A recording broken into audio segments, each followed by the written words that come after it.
Sa iba pang mga balita, nagkaroon ng engkwentro sa Sitio Patawali, Barangay Genta, Sharif Saidona, Mustafa, Maguindanao del Sur, bandang alas 4:30 ng hapon noong araw ng Miyerkules. Makaraang masawi sa pambobomba si Barangay Penditin, Datu Salibo Chairman June Silongan.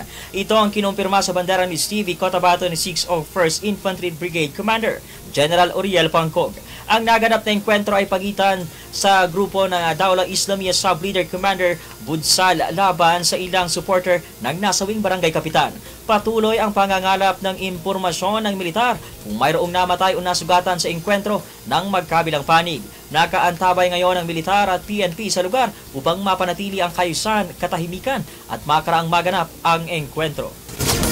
Bandera Live Report. Tama yung na-mention mo. Around mga 4:30 kahapon, nagkaroon ng engkwentro.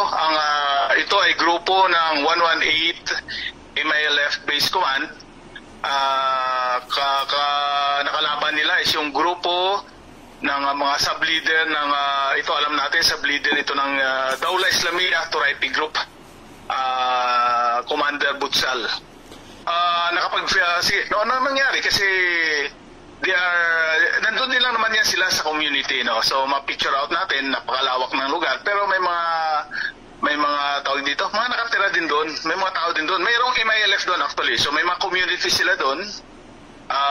Nandun din ang ibang kasapi ng Daulah Islamiyah within the vicinity rin. Malamang hindi naman talaga sila na magkapit-bahay, pero tabi-tabi lang naman sila doon sa lugar na yun. Ngayon, ang pagkaalam natin is parang nagdududa itong MILF, no? Kasi mga kamag-anak din ito ni Barangay Chairman nung namatay. So pinagdududahan nila na ang Daulah Islamiyah Group ang may kasalanan nung gumawa noong pagbomba kay Chairman Silungan.